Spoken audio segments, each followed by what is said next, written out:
Հայկական հեռուստաեթերի առաջին և միակ հաղորդաշարը, որն անդրադարձավ մեր հայ շոու բիզնեսի ամենից ամենաիրադարձություններին տալով միայն ճշգրիտ և հավաստի պարզաբանումներ, դա իհարկե ամենից ամենան է։ Ողջույն, դուք շարունակում եք դիտել ամենից ամենաժամանցային ATV-ին և այս պահին ձեր էկրաններին է ամենից ամենաաստղային տասնյակը, որը վարում եմ ես Լեաննան։ Եվ հաղորդման այս հատվածում մենք պարզաբանում ենք, թե որ աստղերին այս անգամ ուղղեցին իրենց հարցերը մեր համաքաղաքացիները։ Այս շաբաթ մեր համաքաղաքացիների ուշադրության կիզակետում հայտնվեցին Գոր Շուջանը, Սիլվա Հակոբյանը և Ռուսլանը։ Ինչ հարցեր և ինչ պատասխաններ, այդ ամենը բացահայտվելու է հենց այսօր։ Հետևեք եթերին։ Աստղային պարզաբանումներին մենք դեռ այսօր կանդրադառնանք, թե իսկ այժմ հայտարարում եմ մեր այսօրվա հիմնական անվանակարգը՝ ամենից ամենաաստղային մայրիկներ։ Մեր բարի ավանդույթի մասին մայրության ու գեղեցկության տոնի կապակցությամբ անդրադառնալ աստղային մայրիկներին վստահ եմ, որ գիտեն բոլորը, եւ այս տարին էլ բացառություն չէ, հատկապես որ մայրության թեման միշտ էլ ակտուալ է եւ շատ հետաքրքիր։ Սակայն նախքան մեր այսօրվա թեմային անցնելը կուզեմ շնորհավորել բոլոր կանանց մայրության ու գեղեցկության տոնի կապակցությամբ։ Մաղթում եմ ձեզ, որպեսզի լինեք միշտ երջանիկ եւ որ ներդաշնակությունը եւ խաղաղությունը ձեր ընտանիքից երբեք չպակասի։ Դե իսկ այժմ ժամանակն է անդրադառնանք մեր այսօրվա շքերթին, ամենից ամենաաստղային մայրիկներ։ Դիտում ենք հենց այս պահին։ Հումորային ժանրում իր հաստատուն խոսքն ասած դերասանուհի Զարան եւս այսօր ընդգրկված է մեր ամենից ամենաաստղային մայրիկների շքերթում։ Շատերը միգուցե չէին պատկերացնում Զարային մամայի կարգավիճակում, քանի որ նա միշտ զբաղված է եղել իր աշխատանքով, եւ երեխան այդ խիստ աշխատանքային գրաֆիկի մեջ ոչ մի կերպ չէր ինտեգրվում։ Սակայն Զարան ապացուցեց, որ կարող է զուգահեռ եւ աշխատել եւ զբաղվել երեխայի խնամքով։ Երեխայի ծնունդից հետո շատ բաներ են փոխվում եւ հերթով թվարկելը ես գտնում եմ անիմաստ, որովհետեւ նրանք ովքեր ծնող են ինձ կհասկանան։ Սա միկրոֆոն է։ Մենք մի հատ արտասանենք բոլոր փոքրիկ երեխաների համար։ Բոլոր փոքրիկ երեխաների համար։ Տիտիկները։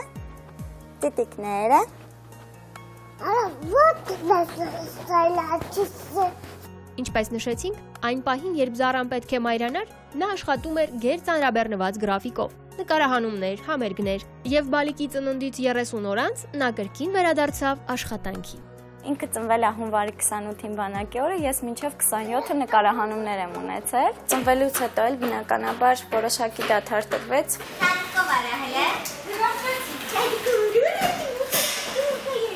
Սակայն իմ դեպքում այդ դադարը շատ հարաբերական է ասածը։ Ընդամենը երևի 30 օր, որից հետո նորից անցել եմ բուռն աշխատանքի, այդպես նկարահանումների։ Երեխաս սկսել էր վարժվել, որ իր մայրիկը մեկ կեղծամով է, մեկ էսպես է։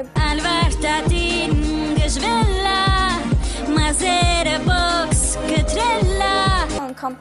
այս հասակում ինձ մի օր ասեց. «Մամա, բայց ինքը լավ է խաղում այդ դերը», ես սուսմել էի, որ ինքը արդեն տարանջատում ու զանազանում է խաղը կերպարի։ Նա սեքից կկենա։ Ոչինչ։ Սեկատու։ Չունի։ Այքան տակուսու։ Զարան այսօր էլ շարունակում է աշխատել այդ նույն գերծանրաբեռնված գրաֆիկով, սակայն զուգահեռ կարողանում է զբաղվել փոքրիկ Նոյի ճիշտ դաստիարակությամբ։ Գիտենք, որ 3 տարեկանը ճգնաժամային տարիք է, ես շատ համբերատար եմ։ Եվ եթե ինչ-որտեղ ծնողները դրսում բարկանում են կամ սաստում են երեխային, թեկուզ անկարգ պահվածք, ես գիտեմ, որ նրանց մոտ ակտիվ նեգատիվիզմ է։ Դրա համար ես հիմա փորձում եմ չի կարելի բառը նրան չասել։ Հիմա մենք երգում ենք Ռուբեն Հախվերդյանի որ երգը։ Կլոր։ Դե լավ, հիմա զատիկը չենք երգում։ Փոքրիկ Նոյի խնամքով եւ դաստիարակությամբ զբաղվում են Զարան եւ ամուսինը Դավիթը, եւ երբեմն նրանց դաստիարակման մեթոդները տարբերվում են։ Երբ ամուսինս ինչ-որ բանից բարկանում էր եւ նրան հատուկ պատիժներ էր այդպես սահմանում, գնասենյակը տուրուփակի, մինչեւ չներեմ չես դուրս գա, ես այդպես դրան հետո նստում եւ ողբում էի շատ երկար։ Ну ладно, Москва слезам не верит. Тут не плакать, тут действовать надо. Եվ հետո հասկացա, որ ընտանիքում արդեն ինչ-որ կռիվներ են փուճուր գոյանում, որովհետև այդպես չի կարելի, եթե պատժում են միասին են պատժում, եթե սիրում են միասին են սիրում, այսինքն երբ որ երկկողմանի չի լինում այդ, երեխան միանգամից սկսում է ապադաստիարակվել։ Ծափիկ Իլանիկ ունեմ տատիկ ու պապիկ տատկս 10 պատաստում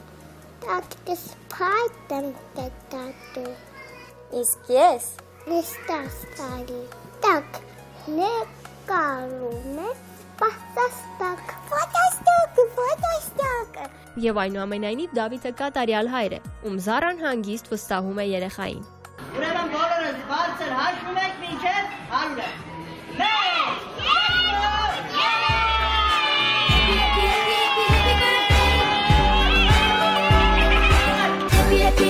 Happy birthday, this is my day, my sunny day. Happy birthday, colorful day like a day. Զրոյից ամուսինս ինձ հետ հավասար խնամում էր, անգամ ես մեկ ամսով էստեղ չէի Միացյալ Նահանգներում հյուրախաղերի էինք, ես հանգիստ վստահեցի։ Մի քիչ ուշ կերկես Զատիկը։ Բա սիրելի բարեկամներ, այսպես բարդ երեխաների հետ համբերատար պետք է։ Բարև ձեզ երեխաներ։ Բացի Սիսիկները Սովեցի Ակիկները Վավեցի Հաչիպացում Եկավ Չերներ պապիս Որ եկավ Բրավո։ Իհարկե աստղային մայրիկներն ունեն իրենց առանձնահատկությունները։ Նրանք չեն կարող երկար մնալ հետ ծննդյան արձակուրդի մեջ եւ շատ արագ վերադառնում են իրենց բնականոն աշխատանքին, այն էլ առանց ավելորդ կիլոգրամների։ Այսպես օրինակ դերասանուհի Կրիստինա Ասմուսը, ում մենք առիթ ունեցանք անդրադառնալ մեր նախորդ եթերներից մեկում, այս տարի հունվարին լույս աշխարհ բերեց իր եւ Գարիկ Բուլդոգ Խարլամովի առաջնեկին։ Ասմուսը վերադարձավ բեմ, երբ երեխան ընդամենը 2.5 շաբաթական էր։ Նա ներկայացավ պրեմիերային ներկայացման մեջ եւ մարմնավորեց Օֆելիի կերպարը։ Բոլորը զարմացան Ասմուսի կատարյալ կազմվածքով, իհարկե նա չբացեց բոլոր գաղտնիքները, թե ինչպես նա կարողացավ շատ արագ նիհարել։ Միգուցե դա իր գենետիկական ժառանգական յուրահատկությունն է կամ միգուցե պարզապես մարմինը նիհարեցնող ներքնազգեստի գաղտնիքը։ Ինչևէ վերադառնանք մեր հայ ամենից ամենաաստղային մայրիկներին եւ շարունակենք դիտել շքերթը։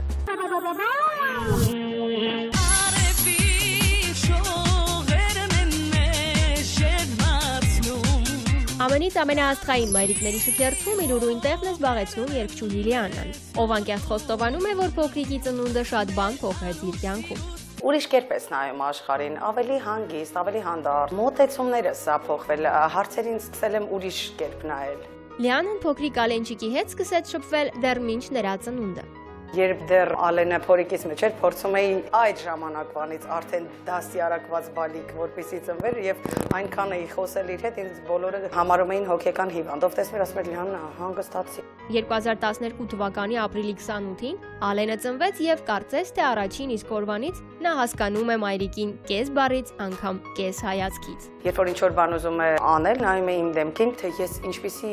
կարծիք ունեմ այդ հարցի շուրջ, եթե նա այդպես վարվի, դա ինձ համար լավ է, թե ոչ, եւ այդպես էլ անում է։ Ջուրիկ կուզես ալ։ Հա չէ։ Հա չէ։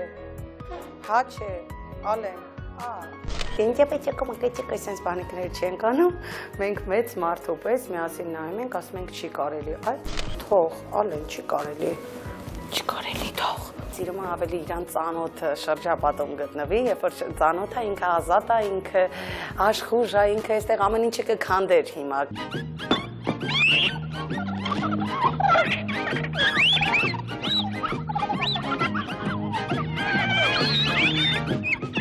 Քանի որ ձեզ հետ նոր առաջին անգամ տեսնում, ինքը տեն սենց արի մամա գնանք, էլի խնդրում եմ սենց էս վիճակի մեջ է հիմա։ Ալեն հանգստացի։ Ջղայնանամ։ Երաժշտություն ենք շատ լսում, սիրում ենք կլասիկա, սիմֆոնիկ երաժշտություններ լսում, բայց ռեփ ոճի վրա, այս իմ բալիկս շեղվել է, ինչ երաժշտություն դնում եք սա։ բլո։ Նա ուզում է ինքն է պատիվա։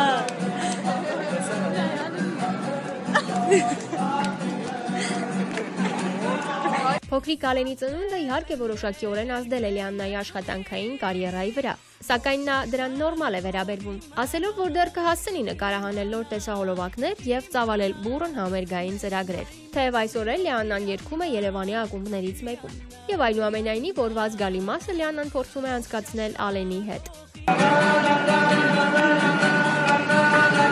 Լիաննան անկեղծ խոստովանում է, որ նա խիստ մայր է եւ հետեւում է Ալենի դաստիարակությանը։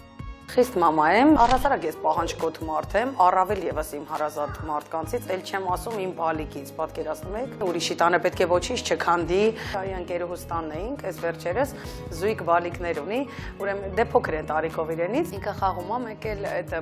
երեխաները գալիս են, դարակները բացում են, ինքը շատ լուրջ մեծ մարդու պես գնում է դարակները հետևներից փակում է, գալիս է գնում է փակում է, մեկ է պատտվեց sense մամ Իբր ես փակում եմ, իրանք անընդհատ գալի բացում եմ, մամ։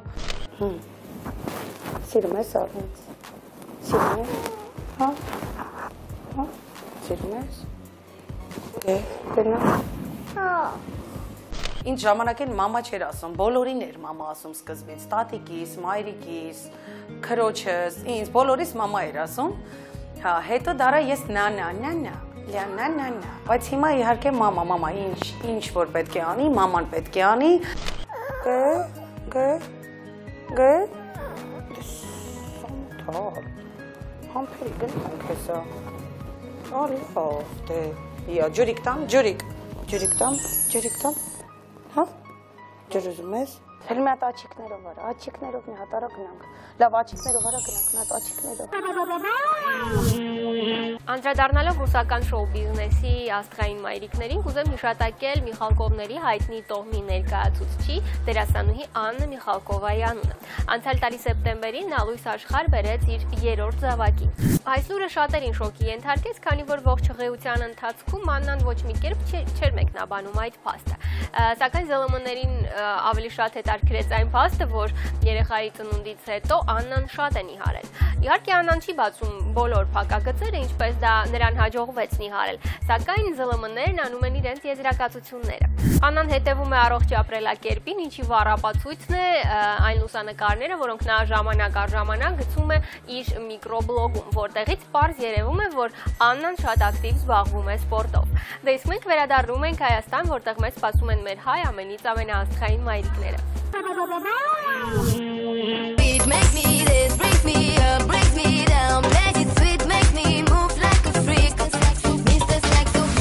Թինա Քեյ, արտիստուհի, ով միշտ զարմացնում է իր շատ վտանգավոր պարային եւ ակրոբատիկ շոուներով։ Արտիստուհի, ով 2012 թվականի նոյեմբերի 24-ին լույս աշխարհ բերեց իր առաջնեկին եւ ստացավ մայրիկի պատվավոր կոչումը։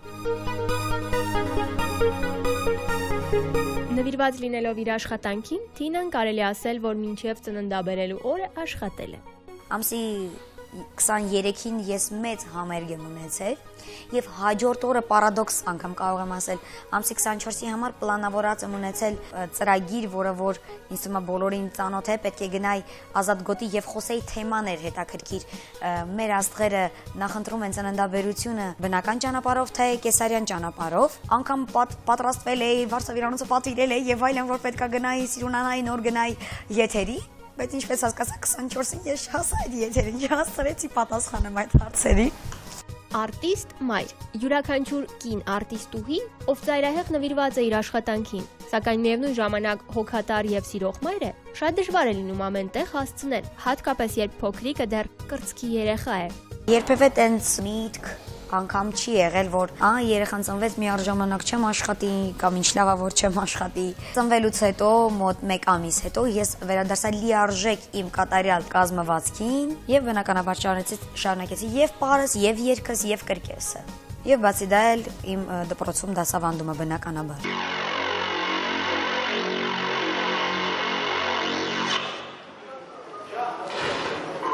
1.5 տարի է, ինչ Թինա Քեյը վայելում է մայրության բերկրանքը, օրորի բացահայտելով իր համար, թե որքան մեծ պատասխանատվություն եւ պարտավորություններ ունի այդ փոքրիկ բալիկի նկատմամբ։ Հելենեստի, նայ։ Все, Էլենա, Կամիլին փուշիկ ենք դնում, ոնտես։ Ահա։ Все, ահա։ Այն ամենում ինչում որ դու շատ ամփույթ ու անզգուշ ես եղել, բոլոր այն զգայարանները, որոնք չեն գործածվել նախկինում, մայրանալուց հետո սկսվում են արթնանալ։ Մի հատ շատ հետաքրքիր բան կա Սևանի ոստիկանության այդ կետի մոտ։ Մեծ տառերով գրված է՝ մի մոռացիր։ Քեզ տանը սպասում են ու նկարն է, էլի այդ կինը երեխաների հետ շատ հետաքրքիր ասոցիացիա է։ Դու քո էությունով, ներքինով, արտաքինով, առողջությունով, անառողջությունով, անգամ եթե դու վատ առողջ ես, ով է քեզ հարցնում, դու վատ առողջ ես, լավ առողջ ես։ Երեխան քեզանից խլում է, տանում է մաքսիմում այն ինչը որ դու կարող ես նախկինում անել քեզ համար։ Դու արդեն իսկ որպես մայր ունակ չես մտածելու քեզ համար։ Դու ինչը որ անգամ պրիմիտիվ շոփինգ հասկացողությունը։ Երբ որ դու գնում ես շոփինգի, դու արդեն քիչ նայում ես քեզ համար, նայում ես այդ բոլոր զիզի բաները, ինչը որ պատկանում են իրեն ու այս չափսերին։ Նորա։ Դենի ֆեյե, պրինցեսը։ Այդ ամենին Թինան հավելեց. Այն աղջիկներին եմ ուզում հատկապես ասել, ովքեր առողջ, հիասքանչ տեսքով ասում են, ես վախենում եմ ծնունդից գնամ կեսարյան։ Աբսուրդ, դարեր շարունակ այդ կեսարյանը չի եղել, եւ ծնվել են ազգեր, ժողովուրդներ, հասկանում եք։ Մի գնացեք դրան նրա համար, որ օй ինչ որ մեկը կեսարյան էր, օй կամ ես վախենում եմ։ Հավատացեք, բնությունը այնց բան է, ինքը ձեզ թույլ է տալու, որ դուք ունենաք այդ երեխային։ Մի վախեցեք այդ մտքից, ձեր Աստվածը ձեր ամեն ինչ այդ պահին մենակ ձեր բժիշկն է, լսեք ձեր բժիշկին։ Կարող է դու մեզ խայտարական ես այսօր։ Հելենայի, տեսես ինչա։ Հելենեստի։ Նարի։ Всё։ Անդրադառնալով արևմուտքի սկսնակ աստղային մայրիկներին, կուզեմ հիշատակել հեռուստաաստղ Քիմ Քարդաշյանի անունը, ով անցյալ տարի հունիսին լույս աշխարհ բերեց իր առաջնեկին։ Բալիկի ծնունդը դրական ազդեցություն ունեցավ Քիմ Քարդաշյանի կազմվածքի վրա, քանի որ 6 ամսվա ընթացքում երեխայի ծնունդից հետո Քիմ Քարդաշյանը նիհարեց ոչ ավել ոչ պակաս, քան 25 կիլոգրամով։ Բնականաբար նման արդյունքի Քիմ Քարդաշյանը կարող էր հասնել միայն քրտնաջան պարապմունքների եւ շատ խիստ դիետայի արդյունքում, սակայն լրատվամիջոցները փաստում են, որ նման կատարյալ հարթ հոր նա կարող էր ունենալ միայն պլաստիկ վիրահատության միջամտության շնորհիվ։ Դե իսկ մենք վերադառնում ենք Հայաստան, որտեղ մեզ սպասում են մեր հայ ամենից ամենաաստղային մայրիկները։ Մեր ամենից ամենաաստղային մայրիկների շքերթում այսօր թերևս ամենից ամենափորձառու մայրիկը ռեժիսոր Լուսինե Մարտիրոսյանն է, ով արդեն մոտ 22 տարի պատվով ստանձնում է մայրիկի կոչումը։ Երբ ծնվեց Էնջելը, ես շատ փոքր էի եւ ճիշտն ասած չէի գիտակցում, թե ինչ է կատարվում, որովհետեւ ինքս երեխա լինելով ունեի արդեն երեխա։ Անցան տարիներ, որոշում կայացրեցի ամուսնալուծվելու, այդ ժամանակ շատ ավելի մեծ էր պատասխանատվությունը մինչ օրս։ Անցան տարիներ եւ Լուսինեն կրկին մայրացավ, այս անգամ լույս աշխարհ բերելով որդի։ Ավելի մեծ էի տարիքով, երբ Արենը ծնվեց, եւ պատասխանատվությունը եւ ծնող հասկացողությունը շատ ավելի լուրջ էի գիտակցում։ Зачем зажигалка? Я не разрешаю играть с огнем.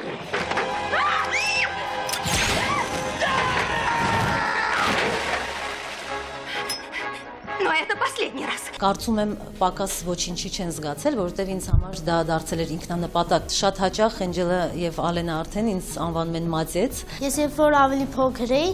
ես անդադ մայրիկիցս փող եմ եկան, գնում էի մատանի, վզնոց, տարբեր բաներ էի աղնում եւ գալիս նվիրում նրան։ Լուսինե Մարտիրոսյանն առաջին հերթին իր երեխաների ընկերն է։ Այդ իսկ պատճառով նա ունի խստիվ սահմանված դաստիարակության մեթոդներ։ Ավելին, որոշ հարցերում նրա ավագ դուստրը Էնջելն է հանդես գալիս Լուսինեի խորհրդատուի կարգավիճակում։ Էնջելը ինձ համար իմ լավագույն ընկերն է, որը հիմա արդեն քանի ամիս է կողքից չէ, եւ ինձ համար դա շատ ծանր է գիտակցել։ Շատ դժվար է մեզ իրարից հեռու լինել, քանի որ մեր կապը մի փոքր շատ տարօրինակ ինչ որ ուրիշ տեղի կապեր, բայց մենք փորձում ենք գտնել տարբերակներ, խոսում ենք իրար հետ Skype-ով, նորից ինքը ինձ խորհուրդներ է տալիս, ու մենք միմյանց կարողանում օգնել հնարավորության վրա։ Ինքը շատ ավելի կայուն, ավելի պինդ, ավելի խելամտորեն է մոտենում տարբեր տեսակի հարցերին, ինչը վերաբերում է անձնականին, թե գործնականին։ Откуда он взялся? С электрички. Поздравляю, ты уже начала в транспорте знакомиться. Ես կարծում եմ, որ ինքը մեծատառով մարդ է եւ շատ շնորհակալ եմ Աստծուն, որ տենց ծնողների մոտ եմ ծնվել եւ կարծում եմ ինչ-որ չափով քաշել եմ նրան, հուսով եմ։ Ես շատ ուրախ եմ, որ իմ մայրիկը կինոռեժիսոր է։ Ես միշտ նկարահանումներին նրա հետ լինում եմ, մեկ-մեկ էլ նկարվում եմ։ Ինձ նոր կյանք է տրված, քեզանով եմ միայն, ես փրկված։ Ես կարծում եմ, որ նա շատ տաղանդավոր ռեժիսոր է, որին դեռ մեծ ապագա է սպասում եւ ես անձամբ այդ ամենին կմիջնորդեմ եւ կողքին կլինեմ եւ ես սպասում եմ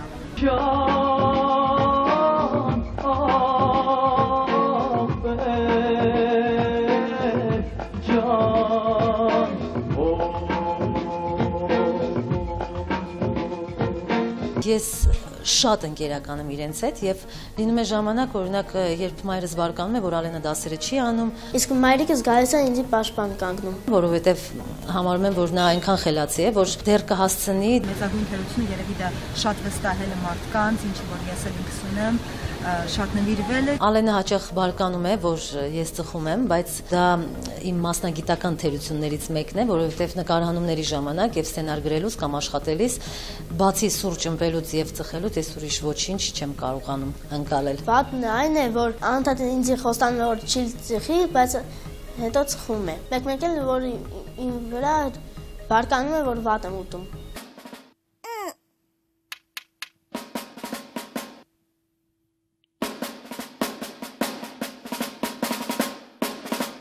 Երևի թե առաջարկեմ այսպես, նա կդադարի ուտել այդ արհեստական ուտեստները, ես կթողնեմ ծխելը։ Ես շնորհավորում եմ քեզ մայրիկ ջան, ապրիլի 7-ի կապակցությամբ։ Մաղթում եմ երկար կյանք եւ ուրախություն։ Սիրում եմ քեզ շատ, կարոտում եմ քեզ շատ, ձեզ բոլորիդ, կհանդիպենք անպայման շատ շուտ։ Ինչ խոսք աստղային մայրիկների համար ամենագլխավոր խնդիրներից մեկն է ծննդաբերելուց հետո արագ նիհարելը, քանի որ շատերը նրանցից ընդամենը մի քանի շաբաթ անց վերադառնում են իրենց բնականոն աշխատանքին։ Այսպես օրինակ հոլիվուդյան աստղ Պենելոպա Կրուզով անցյալ տարի հունիսին լույս աշխարհ բերեց իր երկրորդ բալիկին, շատ արագ վերականգնեց իր կազմվածքը եւ ընդամենը 3 ամիս անց ծննդաբերելուց հետո փայլեց իր կատարյալ գեղեցիկ կազմվածքով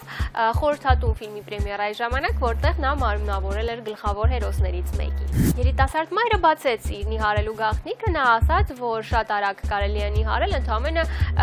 շատ մեծ քանակությամբ ջուր խմելու եւ առողջ սնունդ օգտագործելու միջոցով։ Դե իսկ մենք վերադառնում ենք մեր հայ ամենից ամենաաստղային մայրիկներին, որոնք անկեղծ խոստովանում են իրենց մայրության բերկրանքի մասին։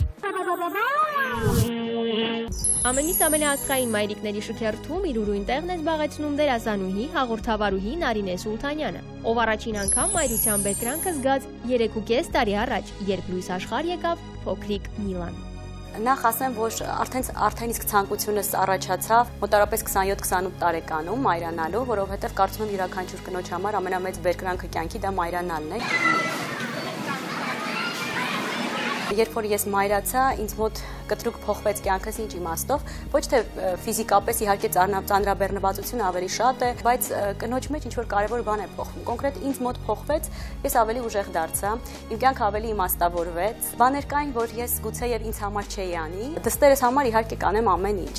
Նարինե Սուլթանյանը մայրացել է արդեն հասուն տարիքում։ Որպես կանոն, նման դեպքերում մայրերը փորձում են առաջնորդվել ոչ միայն բնազդով։ Նրանք ստապ գիտակցում են, որ երեխան, թեկուզ եւ շատ փոքր տարիքում, անհատականություն է, եւ դաստիարակելուց պետք է անպայման հաշվի առնել այդ հանգամանքը։ Ես գտնում եմ, որ չի կարելի երեխային բռնանալ ոչ մի դեպքում, եւ շատ խիստ պատիժներն էլ կարծում եմ այդքան պետք չեն։ Я же только полечить хотела. Համոզելը կամ շեղելը ինչ-որ բանով շատ ավելի ճիշտ է եւ շատ ավելի արդյունավետ։ Շփվելով Նարինեի հետ հասկանում ես, որ նա անում է ամեն ինչ, որպեսզի լինի ճիշտ օրինակ փոքրիկ Միլայի համար եւ կարողանա պատասխանել նրան հետաքրքրող բոլոր հարցերին։ А вот тут волк, а тут волк, это волк, волк, волк, волк, волк, волк, волк, волк, волк, волк, волк, волк, волк, волк, волк. Հարցեր շատն են լինում, որ անընդհատ այդ մի տարիք է գալիս, որ անընդհատ այդ ինչու, պաչի մուշկեքի շարանն է գալիս եւ հաճախ լինում է, որ ինչպես դու ճիշտ պատասխանես, կոնկրետ թեկուզ մամայի փորիկի մեջ բալիկ կա, ինչպես ճիշտ բացատրես։ Ես իհարկե կարծում եմ, որ նման բաներից պետք չի խուսափել եւ ասել արտառոց բաներ, ինչը որ ընդունված է, որ մեզ միշտ այդպես ասել են, այնուամենայնիվ մի փոքր շեղելով, այսպես ասած, բուն իմաստից կարելի է երեխային բացատրել, որ այո, այդտեղ բալիկ է լինելու, հեսաշուտով եղբայր կամ քույր է լինելու։ Բալիկի ծնունդից հետո 2.5 տարի Նարինեն կտրվեց իր աշխատանքից, որպեսզի այդ ընթացքում առավելագույնս լինի Միլայի կողքին եւ ճանաչի նրան։ Նրա նախասիրությունները, բնավորության գծերը, որոնք երևում են արդեն այդ տարիքից։ Այսօր փոքրիկ Միլան արդեն հաճախում է մանկապարտեզ։ Մանկապարտեզ հաճախելը ճիշտ է, որովհետև երեխան նախ շփվում է սոցիումի հետ, ինտեգրվում է հասարակության մեջ եւ կարծում եմ, որ ավելի շփումը երեխաների միջև զարգանում է ճիշտ բնականon հունով։ Լավ է քեզ տանք մանկապարտեզ։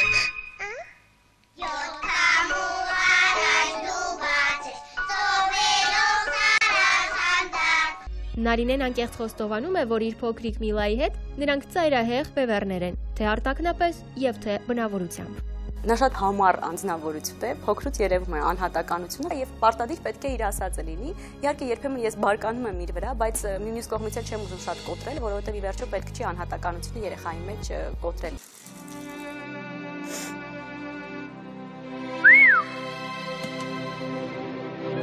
Լինում են իհարկե խնդիրներ, բայց իմ դստերը չես կարող խիստ ասել, նա չի անի երբեք, պետք է համոզելով, ինչ որ ձևով գեղեցիկ խոսքեր ասելով, այդպես մենք հասնում ենք մեր ուզածին։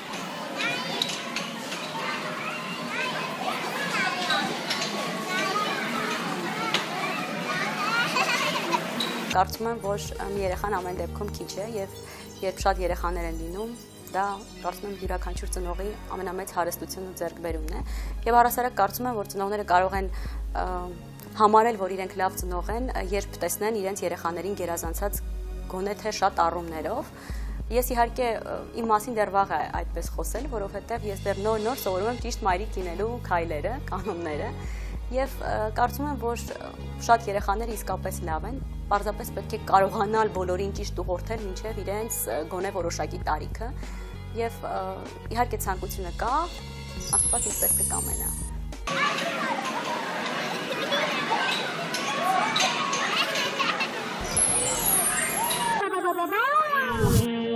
Կրկին անդրադառնալով ռուսական շոու բիզնեսին, կուզեմ հիշատակել հաղորդավարուհի Լերա Կուդրիավցևայի անուն, ում անցյալ տարի ես առիթ ունեցա անդրադառնալ նրա ամուսնության կապակցությամբ։ 42-ամյա հաղորդավարուհին, ով արդեն ունի մոտ 20 տարեկան որդի, բոլորովին վերջերս խոստովանեց, որ ցանկանում է եւս մեկ անգամ մայրանալ եւ պարգեւել իր 26-ամյա ամուսնուն, հոկեյիստ Իգոր Մակարովին փոքրիկ բալիկ։ Լերան խոստովանեց, որ Իգորը ամբողջությամբ փոխեց նրա կյանքը եւ այսօր Լերան մեծ հաճույքով պատրաստում է նրա համար համեղ ուտեսներ, բացակայում է միայն երեխայի մանկան ճիճը այդ բնակարանում, այդ իսկ պատճառով Աստղային այզույթը խոստովանեց, որ մոտակա ժամանակաշրջանում նրանք լրացնելու են այդ բացը։ Դե իսկ մենք վերադառնում ենք մեր հայ ամենից ամենաաստղային մայրիկներին։ Մեր ամենից ամենաաստղային մայրիկների թոփշուքերթում իր ուրույն տեղն է զբաղեցնում գեղեցկուհի հաղորդավարուհի Իրինա Թովմասյանը, ով տարիներ շարունակ հեռուստաէկրանից պատմում էր փոքրիկներին հետաքրքիր հեքիաթներ եւ դարձել նրանց ամենասիրելի հերոսը։ Երկնքով պետք է ցած իջնեին, բայց ինչ տեսք պետք է նրանք ունենային։ Ներկապահին նա ունի երկու հրաշք աղջիկ՝ Մեգին եւ Ալվինան, սակայն այսքանով Իրինան եւ նրա ամուսինը որոշել են չսահմանափակվել, եւ մենք դեռ առիթ կունենանք խոսելու այդ մասին։ Դե իսկ այժմ անդրադառնանք Իրինային, ով առաջին անգամ մայրության բերկրանքը զգաց ուղիղ 10 տարի առաջ։ Երբ Մեգին ծնվեց, ես 20 տարեկան եմ, համարյա 21, բայց այնպես չի, որ ես պատրաստ չէի, որտեվ ես շատ էի ուզում փոքրիկ ունենալ։ Ու շատ մեծ հաճույքով եմ պահել։ Չնայած այդ ժամանակ եւ սովորում էի, եւ մի քանի ժամով աշխատում էի։ Յուրաքանչյուր մայրն էլ կփաստի, որ առաջնեկի ծնունդը որոշակիորեն փոխում է կնոջ կյանքը։ Ինչ տեղի ունեցավ Իրինայի կյանքում Մեգիի ծնունդից հետո։ Շատ մեծ հաճույք էի ստանում թե զբոսնելուց իր հետ, թե դաստիարակելուց։ Հետո ծնողներս ամեն դեպքում շատ էին օգնում, ամբողջ օրվա ընթացքում մնում էր իրենց մոտ, եւ ինձ համար շատ հեշտ է եղել Մեգիի մեծացնելը։ Առաջնեկի պարագայում խնամքը, դաստիարակության մեթոդները միշտ տարբերվում են հաջորդ զավակների խնամքից եւ դաստիարակությունից։ Իրինան այդ իմաստով բացառություն չէ։ Վերադառնում էի ժամը 6-ին ու ստացվում էր այնպես, որ գալիս էր այն ժամը, որ մենք զբոսնում էինք։ Այսինքն ամբողջ օրը նրան խնամքի այդ մասը անում էր մայրիկս, հա։ Ես անցկացնում էի այն լավ ժամանակը Մեգիի հետ։ Մայրիկս ինձ միշտ տանում էր մանկական սրճարան, եւ այնտեղ մենք շատ լավ ժամանակ էինք անցկացնում։ Եվ ոչ մի անգամ այնպես չի եղել, որ օրինակ մայրիկս ուրիշ երեխաներին այդ իր հաղորդման մեջ ինչ-որ բան այդ ոնց որ իրանց հետ է չէ վարում, ամեն անգամ մի երեխայի պատմի ու ես ինչ-որ ինձ մոտ խանդ առաջանա, այդպիսի բաներ չի եղել։ Նույնիսկ այնպես է եղել, որ ես էլ եմ մայրիկիս հետ վարել։ Գնացին եւ հասան։ Մոտ 10 տարի անց Մեգիի ծնունդից հետո Իրինա Թովմասյանը գրքին մայրացավ։ Անցյալ տարի մարտի 4-ին լույս աշխարհ եկավ փոքրիկ Ալվինան։ Երբ որ մայրիկս ինձ ասեց, որ ես ունենալու եմ քույրիկ, դա ինձ համար մի հրաշալի անակնկալ էր։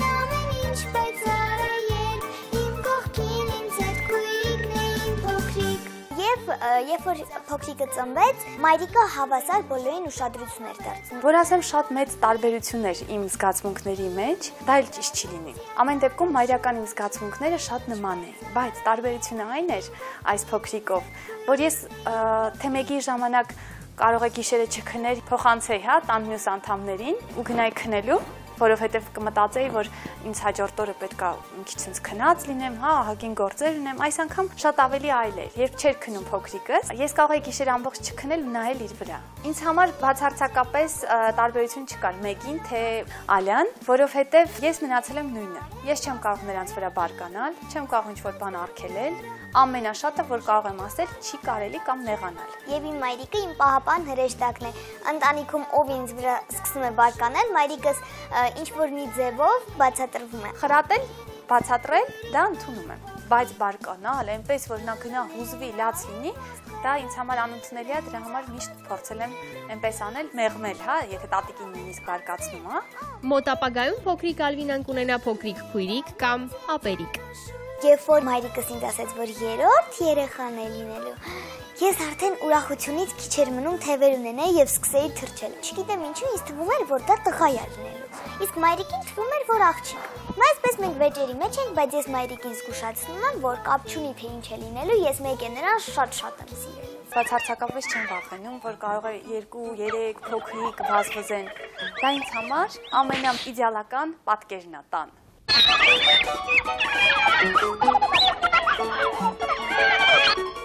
Շատ ենք սիրում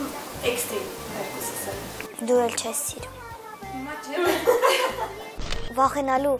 կարուսելը նստելուց հետո մայրիկը ինձ հանգստացնում է եւ ասում է՝ քո ադրենալինը բարձրացել է, հասել է 10։ Եվ ես դրանից հանգստանում եմ։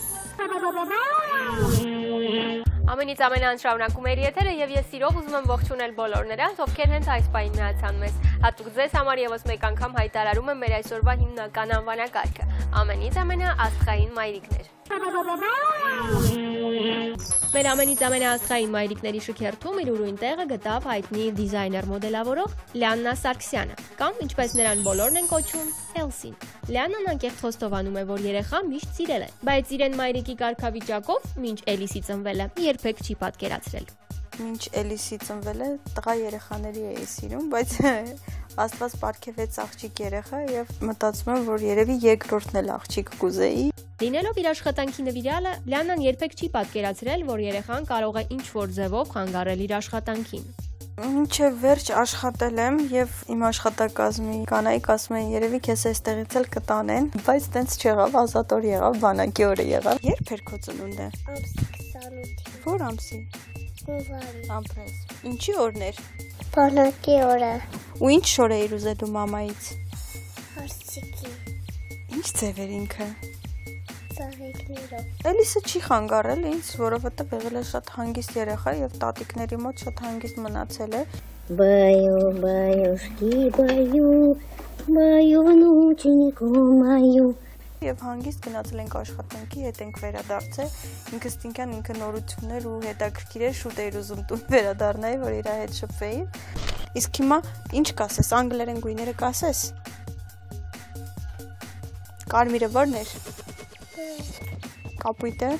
Բլու։ Իսկ բաց կապույտը ո՞րն էր։ Բլունա, չէ։ Լիաննան անկեղծ խոստովանում է, որ Էլիսի ծննդի հետ կյանքը վերաիմաստավորվել է։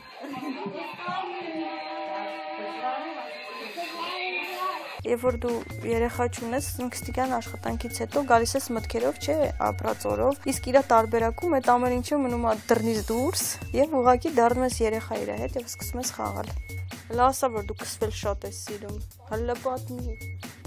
Ինչքան քսվելիք ունես դու։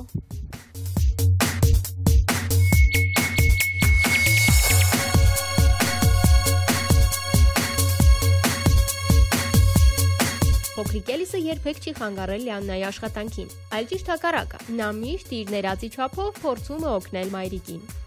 Մի քանի ցուցադրություններին ինքը կախիչներն էր տալիս, շորերն էր տալիս, մամա, էս էլ տաման, մամա։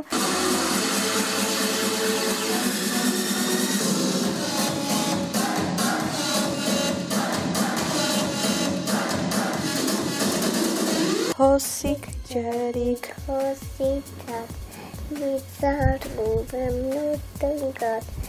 Համ շատ խիստ բնավորություն ունի, ձևավորված, որ երբ որ ինչ-որ մի բան ասում, դու չես կարող առարկես, որովհետև մտածում ես, որ ինքը արդեն մտածել, որոշել է, եւ փորձում եմ, որ իրեն վերաբերվեմ որպես հասուն մարդու։ Իրա հետ հաշվենք։ Գնացինք 1 2 3 4 5 6 7 8 9 10 Ինքը ամեն առավոտ իր պլաններն է մեզ ներկայացնում, որ գնամ դպրոց, մանկապարտեզին դպրոց է ասում, դպրոցից հետո գամ գնանք մի հատ տեղ, որտեղ խաղեր կա, իմ Անուշիկ, անգին մայրիկ, դու ինձ համար քնքուս ծաղիկ, հասամանը քեզ սիրում, քեզանով հպարտանում։ Ավելի շատ պապայի հետ է ինքը կռվում, քան իմ հետ։ Ասում է պապա խելոք մնա, ես քեզ կծախեմ, թե չէ։ Մի անգամ էլ եկա մենակ մեքենայով, ասես որ պապան ուր է, ասեցին դե ծախել եմ, եկակել գնանք հետ բերենք։ Птичку, жалко։ Նկարելն է շատ սիրում, բայց սաղ թարս է նկարում, չգիտեմ ինչի հետ է կապված։ Ինքը նկարում է, հետո մենք շուռ ենք տալիս, տեսնում ենք որ մարդ է նկարել, ուղղակի գլխի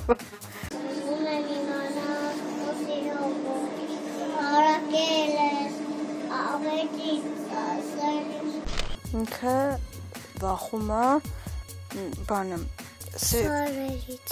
սարերից ու սև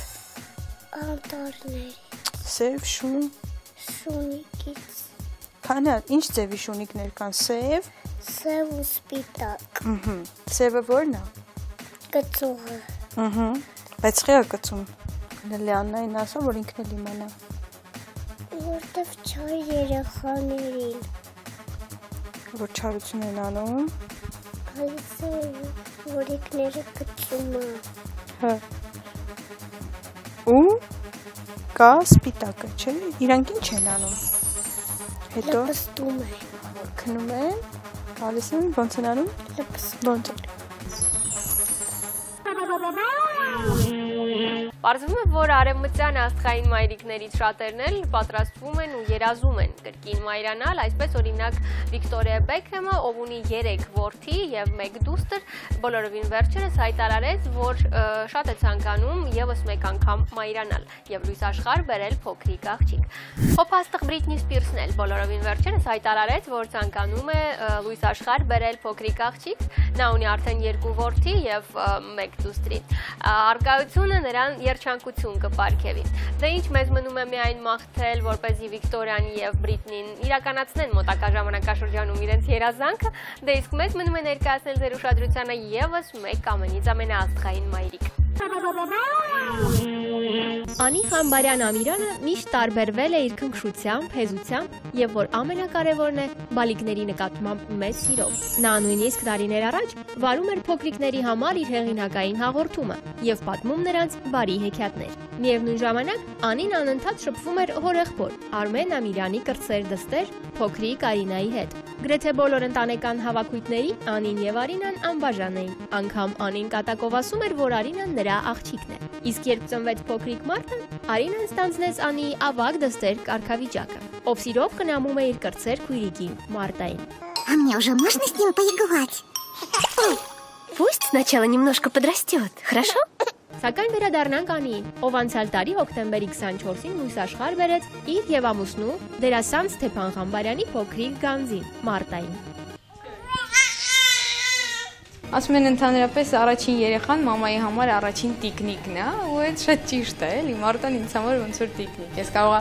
օրը մի քանի անգամ իր շորերը փոխեմ կամ տենց ինչ որ հետաքրքիր թիթիզ բաներ անեմ։ Մարտայի ծննդյան առաջին ամիսներին Անին դեռ գերզգայուն մայր էր եւ սթրեսի մեջ էր ընկնում ցանկացած փոքրիկ բանից։ Նոր ծնվել էր, մի հատ sense թեթև կարմրությունը իր դեմքի վրա ինձ կարող է գցել շոկի մեջ։ Քաղաքում ինչքան ծանոթ եւ անծանոթ մանկաբույժ կար, զանգեի, հիմնականում ինձ օգնեցին ընկերուհիներս, ովքեր մինչեւ մեզ ունեին երեխաներ, բայց հիմա մի տեսակ արդեն ամեն ինչի ոչ թե անտարբեր ես դառնում, այլ ոնց որ մի լավ խոսք կա, որ ասում են պարավի իմաստուն չի լինում, պարավի գլխով անցած է լինում։ Ասել, որ Անին բալիկի ծննդից հետո 180 աստիճանով փոխվել է, ճիշտ չի լինի։ Եվ այնուամենայնիվ նրա կյանքն այսօր ընթանում է մեկ այլ ավելի իմաստավորված հունով։ Մեկ-մեկ այնքան սարսափելի է պատասխանատվության զգացումը։ Չես իմանում ինչ ես անելու, լավ, այս պատասխանատվության զգացումով դու ոնց ես ապրելու, բայց միևնույն ժամանակ այնքան հաճելի է, որ ուզում ես ապրես ու ապրես։ Այս վերջերս մի հատ բան ունի, ինձ հենց տեսնում է, տենց նվնվում է, ու երբ որ ես այդ ժամանակ սենյակից դուրս եմ գալիս, որ իր կաթիկը պատրաստեմ, որ ինքը ուտի, մեկ էլ գալիս եմ, տեսնում եմ ինքը քնած է։ То есть тем, որ ինձ որ տեսնում է, ինքս հիշում է իր դարտերը։ Անցնում է գլխովը։ Մարտը իր ծննդով մեծ ուրախություն բերեց Ամիրանների եւ Ղամբարյանների ընտանիքներին։ Եւ բնական է, որ բոլորը փորձում են հասկանալ, թե ում նման է երեխան։ Ճիշտ ասած, այդ թեման, թե ում է նման երեխան, ինձ երևի ամենաշատն է, չասեմ նյարդայնացնում, բայց երեխա է եւ ինքը անդադար փոխվում է ու կարա մի օր մամային նման լինի, մի օր արթնանապապային նման լինի, մի օր տատիկին, մի օր պապիկին, մի օր քեռին, բայց առաջինը մեր հայերի մեջ էլ ընդհանրապես տեսնելիս երեխային չեն ասում, «Վայ, ինչ լավն է» կամ ասում են, «Ալես դու ում ես նման» ու այդ ֆրազան տենց միշտ կա էլի։ Ինչ։ Լույս ես տեսել։ Լույս ես տեսել։ Հա?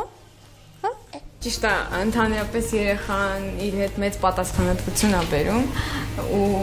շատ-շատերը երևի թե տենց կարող է վախենում են այդ պատասխանատվությունից, բայց երբ որ ինքը ծնվում է, հասկանում ես, որ իրանց ենկոմ աշխարհ չկա ու ես մաղթում եմ, որ բոլորը մայրանան, ով երբ ցանկանում է իհարկե, ունենան առողջ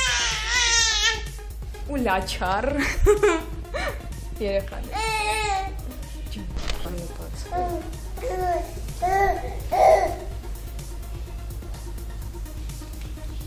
Ստում է յուրաքանչյուր մայր ինձ կհասկանա։